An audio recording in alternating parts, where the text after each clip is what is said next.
Deep in the dense canopy of the jungles of northern Brazil, a mother's scream breaks the dawn. Police flashlights sweep through the undergrowth. A small, lifeless body lies in the mud, mutilated, marked with strange symbols carved into his skin. They said it wasn't just murder, it was ritual. Between 1989 and 1993, Altamira became a place of whispered horror, and decades later, no one agrees on what truly happened. Some say it was a cult. Others believe it was a lone psychopath who used fear itself as his ritual. This is the story of Altamira, where true crime meets the supernatural. Altamira, Para State, northern Brazil, a quiet river town at the edge of the Amazon rainforest.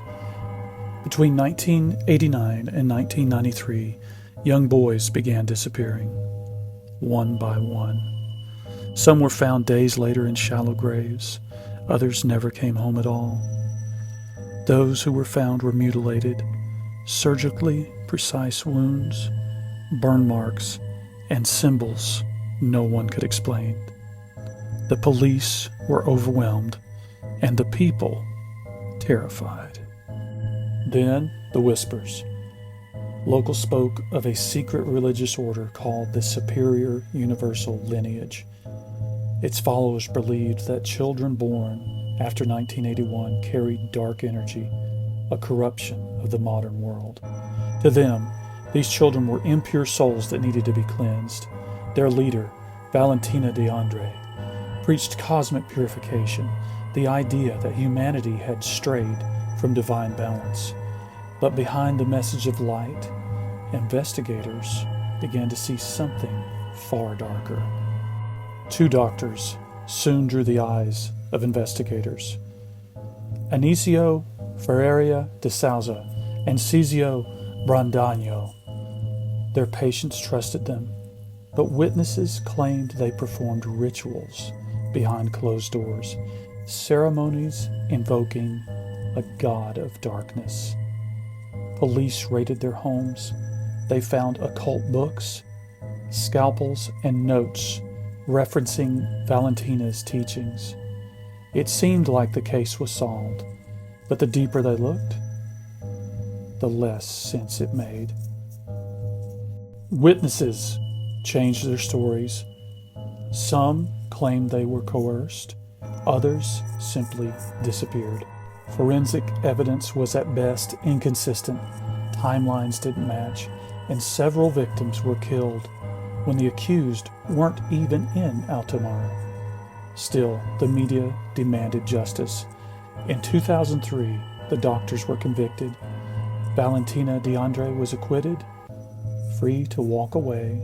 When asked about the killings, she said only, "Those children were not of this world." Years later, a bicycle mechanic named Francisco das Chagas Rodrigues de Brito confessed to murdering more than 40 boys across northern Brazil. Many of his victims were found mutilated in the same way as the Altamira children. He claimed he had acted alone. If true, that meant the cult had been a convenient illusion, or worse, a scapegoat. But when investigators compared the files, something was off. Brito's methods matched some of the Altamira crimes, but not all. The overlap was too precise and too strange to dismiss.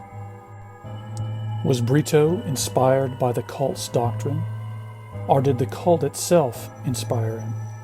The line between faith and psychosis blurred. Locals said Brito spoke of voices from above, guiding his actions, the same celestial language Valentina once preached. Some investigators began to believe both forces were at play.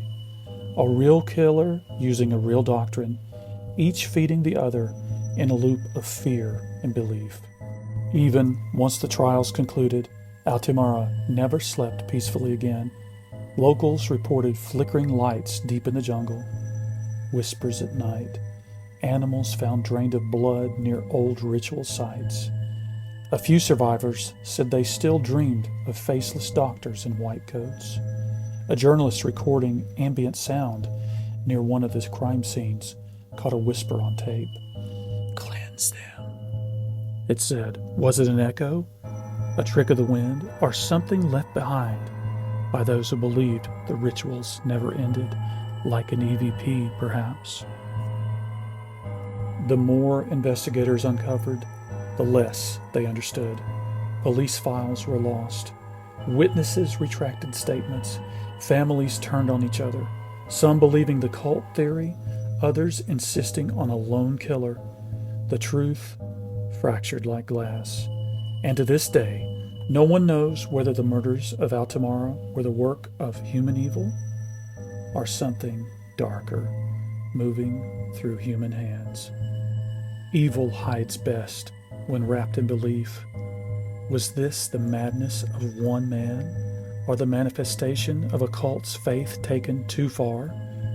Perhaps the real horror lies not in demons or rituals, but in the human mind's ability to justify anything, even murder, in the name of purity. Altamira remains one of the darkest chapters in the history of Brazil, a place where faith, fear, and blood converged, and the truth was swallowed by the jungle. Altamira, officially the case is still unresolved, but the shadows still linger. Please be sure and subscribe, and thank you for listening, and stay tuned for more tales of paranormal events and paranormal true crime.